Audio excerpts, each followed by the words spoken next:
Amit शहांचा photo जाळून आनंदनगरमधील भीमसैनिकांनी केला निषेध। केंद्रीय गृहमंत्री अमित शहा यांनी संसदेत संविधानाचे निर्माते भारतरत्न महामानव डॉक्टर बाबासाहेब आंबेडकर यांच्या संदर्भात केलेल्या वक्तव्याच्या विरोधात देशभरात पडसाद उमटले आहेत। आज कोपरी भागातील आनंदनगरमधील भीमसैनिकांनी निषेध रॅली काढून आपला रोष व्यक्त केला। 2000हून अधिक भीमसैनिक संविधानप्रेमी नागरिकांचा समावेश असलेल्या निषेध रॅलीची सुरुवात आनंदनगर कामगार कल्याण केंद्राच्या पटांगणातून झाली। डॉक्टर बाबासाहेब आंबेडकर चौक बुद्ध विहार मार्गे ही रॅली 12 बंगला सर्कल जवळील छत्रपती शिवाजी महाराजांच्या स्मारकापाशी आली। त्यावेळी अनेक नागरिकांनी आपल्या भावना व्यक्त करत अमित शहा यांच्या केंद्रीय गृहमंत्री पदाच्या राजीनाम्याची मागणी केली।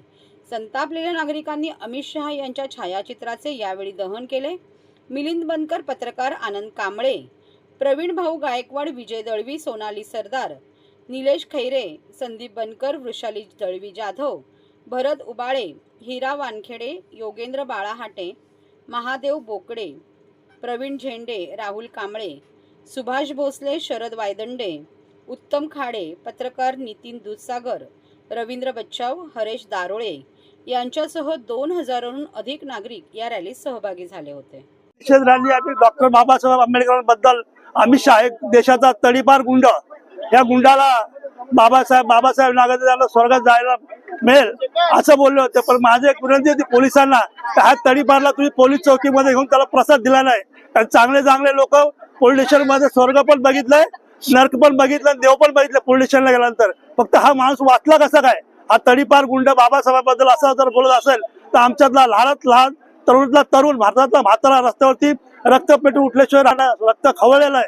तर ह्या माणसाने ज्या माणसाने आम्हाला माणसातून माणसामध्ये उभं केलं, त्या महामानवाबद्दल जर असं कोणी बोलत असेल किंवा छत्रपती शिवाजी महाराजांबद्दल कोणी बोलत असेल तर आम्ही कदापि सहन करून घेणार नाही। हे तर फक्त आमची एक झाकी होती, बहुत कुछ बाकी आम्ही इतना ही कहना है की डॉक्टर बाबासाहेब आंबेडकरांचा महाराष्ट्रातील भगिनींना आधार देणारी राज्य शासनाची मुख्यमंत्री माझी लाडकी बहीण योजना। या योजनेअंतर्गत अल्प उत्पन्न गटातील 21 ते 65 वयोगटाच्या भगिनींना मिळणार दरमहा 1500 रुपयाची मदत। अर्ज करण्यासाठी 31 ऑगस्ट 2024 पर्यंत मुदतवाढ। कुटुंबाचं वार्षिक उत्पन्न 2.5 लाख रुपयांपेक्षा कमी असलेल्या महिला पात्र। कुटुंबाकडे पिवळं किंवा केशरी रेशन कार्ड असल्यास उत्पन्नाचा दाखला आवश्यक नाही। पांढरं रेशन कार्ड असेल किंवा रेशन कार्ड नसेल तर कुटुंबाचं वार्षिक उत्पन्न 2.5 लाखांपेक्षा कमी असल्याचा दाखला आवश्यक। योजनेसाठीचा ऑनलाईन अर्ज नारी शक्ती दूत ऍप वरून किंवा पोर्टलवर भरता येईल। ज्या भगिनींना ऑनलाईन अर्ज भरता येत नसेल त्यांच्यासाठी अंगणवाडी, ग्रामपंचायत, वॉर्ड ऑफिस, सेतू सुविधा केंद्रामध्ये किंवा आशाताई बचत गटाच्या CRP यांची मदत उपलब्ध। आता आपल्याला अभिमानाने म्हणता येईल, सुखी आणि सुरक्षित आहे माझी लाडकी बहीण।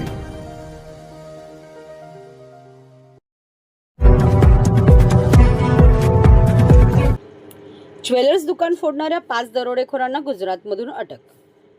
ठाणे रेल्वे स्थानक परिसरातील प्रसिद्ध वामन शंकर मराठे ज्वेलर्स दुकान फोडणाऱ्या 5 दरोडेखोरांना खंडणी विरोधी पथकाने गुजरातमधून अटक केली आहे। त्यांच्याकडून पथकाने चोरी केलेल्या सोन्या चांदीचे भांडी, इतर वस्तू व मोबाईल फोन असा 29,15,340 रुपयांचा मुद्देमाल जप्त केला आहे। लीलाराम उर्फ लीलेश मेघवाल, चुन्नीलाल उर्फ सुमित प्रजापती, जैसाराम उर्फ जेडी कलबी, दोनाराम उर्फ दिलीप पराडिया व नागजीराम मेजवाल अशी अटक केलेल्या 5 दरोडेखोरांची नावे आहेत। हे 5ही जण राजस्थानचे आहेत। या 5ही जणांनी रेकी करून ठाणे स्थानक परिसरातील मराठे ज्वेलर्सचे शटर उचकटून दागिन्यांसह इतर साहित्य घेऊन पोबारा केला होता। या प्रकरणी कोणताही पुरावा नसताना खंडणी विरोधी पथकाने CCTV व तांत्रिक यंत्रणाच्या मदतीने तपास करून या 5ही जणांच्या गुजरातमधील सुरत येथून मुसक्या आवळल्या। पोलीस स्टेशन नौपाड्याच्या हद्दीमध्ये 17 डिसेंबरला मराठे ज्वेलर्समध्ये घरफोडी चोरीचा प्रकार घडला होता, ज्याच्यामध्ये 28,77,000चा मुद्देमाल चोरीला गेला होता। त्या नौपाड्याच्या गुन्ह्यामध्ये गुन्हे शाखेचे खंडणी विरोधी पथकाचे प्रमुख ACP शेखर बागडे, त्याचबरोबर ACP डिटेक्शन 2 श्री डोंगरे, खंडणी विरोधी पथकाचे अधिकारी, मध्यवर्ती कक्षाचे आमचे अधिकारी PI Shinde, PI Narendra Pawar API Sunil Taramale, API Shrikrishna गोरे, API Bhushan Kapadnis, PSI Vijay Rathod, PSI Tawde आणि PSI दीपक पाटील आणि त्यांचे सर्व सहकारी पोलीस अंमलदार यांनी सदर गुन्ह्याचा समांतर तपास करून त्यामध्ये अद्याप 5 संशयित आरोपींना अटक करण्यात आलेली आहे आणि त्या आरोपींकडून 483 ग्राम वजनाचे सोन्याचे दागिने, त्याचबरोबर 5.5 किलो चांदीचे दागिने आणि मोबाईल व इतर मुद्देमाल असं जवळपास 29,15,340 रुपयाचा मुद्देमाल सदर गुन्ह्याच्या तपासामध्ये अद्यापर्यंत जप्त करण्यात आलेला आहे. या आरोपींवर त्यांचा पूर्व इतिहास पाहता अद्याप तपासामध्ये त्यांच्यावर गुजरात आणि राजस्थान इथे असे 2 चोरीचे गुन्हे दाखल आहेत. सदरच्या आरोपींना गुरुवारपर्यंत पोलीस कस्टडी रिमांड आहे. या गुन्ह्यामध्ये अजून या आरोपींनी अशा प्रकारचे गुन्हे पोलीस ठाण्याच्या आयुक्तालयाच्या हद्दीत किंवा महाराष्ट्रात, राज्यामध्ये, देशामध्ये इतर ठिकाणी केले आहेत का, त्या अनुषंगाने देखील आमचा तपास सुरू आहे.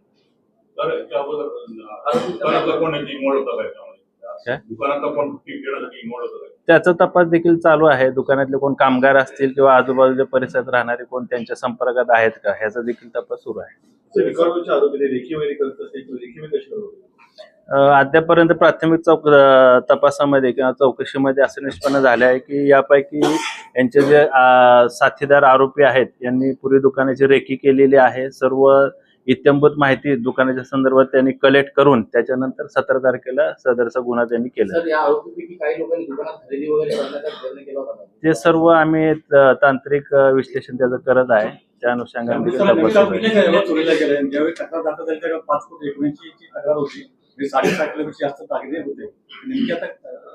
तक्रार जी दाखल झाली आहे ती 5 कोटीपेक्षा जास्तची तक्रार आहे. परंतु यातील तक्रारदार मराठे ज्वेलर्सचे जे मालक आहेत त्यांनी सर्व खात्री केली, पडताळणी केली आणि त्याच्यानंतर अद्यापर्यंत आपल्याला 28,77,000चा मुद्देमाल चोरीला गेला आहे असं आतापर्यंत तपासामध्ये निष्पन्न झालेलं आहे.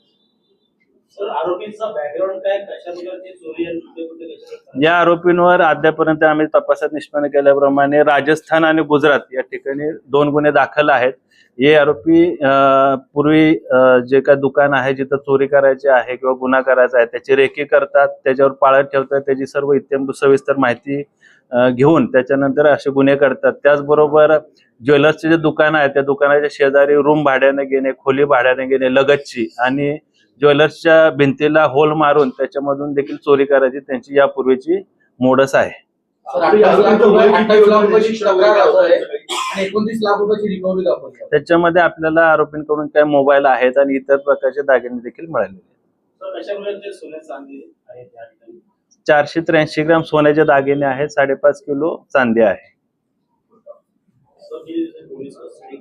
गुरुवारपर्यंत पोलीस कस्टडी आहे त्यांची. त्या अनुषंगाने देखील तपास सुरू आहे.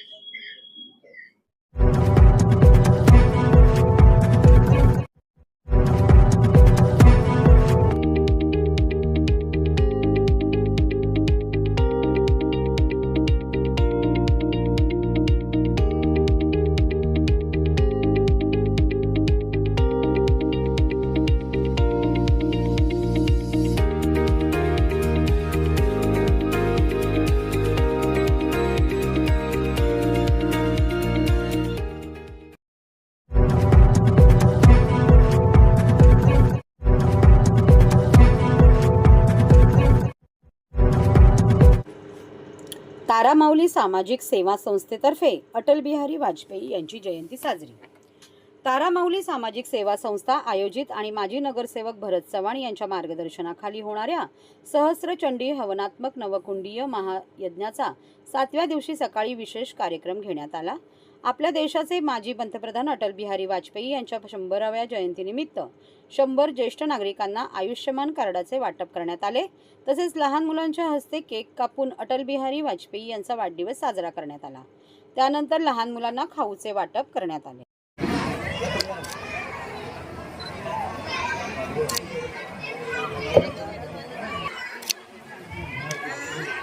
खरं बघायला गेलं तर आज स्वतंत्र भारताचे पंतप्रधान अटलजी वाजपेयी यांचा आज शताब्दी आम्ही तारामाऊली सामाजिक संस्था आमच्या महिला मंडळ आणि न्यू गावठी भाजी मार्केट यांच्या माध्यमातून हा कार्यक्रम आयोजित करत आहे सर.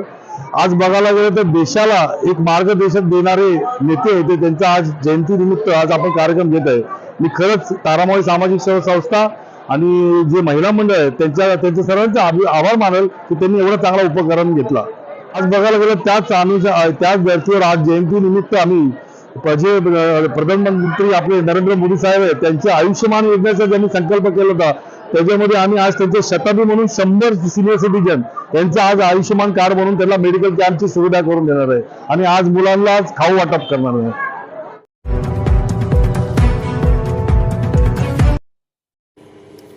ख्रिसमस नाताळच्या पार्श्वभूमीवर ठाणे वाहतूक शाखेने एक आगळावेगळा उपक्रम हाती घेतला. वाहतुकीचे नियम मोडणाऱ्या वाहन चालकांना आवाहन करण्यासाठी थेट सँटॉज रस्त्यावर उतरला होता. यावेळी सँटोने सीट बेल्ट लावा, हेल्मेट वापरा, सिग्नल व वाहतुकीचे नियम पाळा, स्वतःचे आणि पादचाऱ्यांची सुरक्षा हे तुमच्या हातात आहे, त्यामुळे वाहने हळू चालवा अशी सूचना यावेळी वाहन चालकांना दिल्या. आज ठाणे वाहतूक शाखेचे पोलीस उपायुक्त पंकज शिरसाट यांच्या मार्गदर्शनाखाली परिमंडळ क्षेत्रातील सर्व मुख्य चौक आणि सिग्नलवर सॅन्टाने फलक हातात घेऊन नागरिकांना आवाहन केले. क्रिसमसचं औचित्य साधून आज आपण लोकांना एज्युकेट करण्यासाठी मोहीम चालू केलेली आहे. ही मोहीम कंटिन्युअसली जो मी इथं कालावधी असेल तोपर्यंत चालू असेल, त्याच्यानंतरही चालू राहणार आहे. तर सगळ्यात महत्त्वाचं एज्युकेट करणं होतं, कारण एन्फोर्समेंट करणं प्रत्येकाला एन्फोर्स करणं शक्य होत नाही किंवा करणंही बरोबर नाही, पण त्यांना त्यांच्या याच्यातनं हे काय गुन्हे नाही आहेत पण हे व्हायोलेशन्स आहेत. जर व्हायोलेशन्स यांनी टाळले तर जास्तीत जास्त अवेअरनेस आपल्याकडं ट्रॅफिक रूल्सची जर पसरली तर व्हायोलेशन्स कमी होतील, नॅचरली व्हायोलेशन्स कमी होऊन जातील.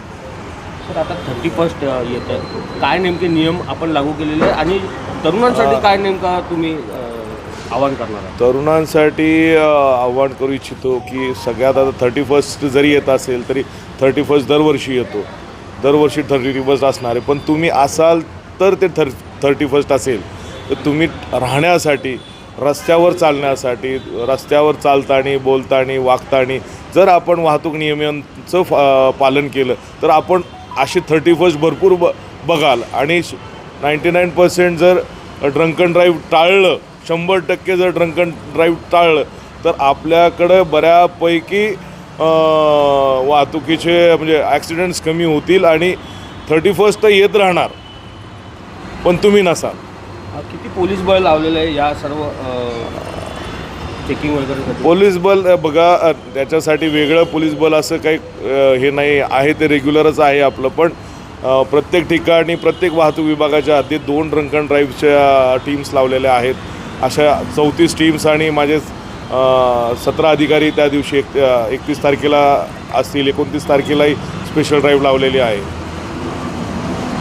गस्त वगैरे वाढवले सर? गस्त वगैरे काही वाढवले? गस्त चालूच असते. गस्त म्हणजे ती अविरत चालूच आहे की 31 आज आहे, उद्या नाही, परवा नाही. पण स्पेशली असं याच्यासाठी की फक्त जे 17 टीम्स करत असतो त्या आता यावेळेस 34 टीम्स केलेल्या आहेत. काय कारवाई झाली सर कोणाकडून? आपल्या 1 डिसेंबरपासून कंटिन्युअसली रोज ठाणे पोलीस आयुक्तालयाच्या हद्दीत माननीय आयुक्त डुमरे सर आणि जॉईंट CP सरांच्या आदेशाने आपल्याकडे ड्रंकन ड्राईव्हचे डे आणि नाईट केसेस चालू आहेत. तरी प्रत्येक दिवशी जवळपास 25 ते 30 ॲव्हरेजमध्ये केसेस होत आहेत.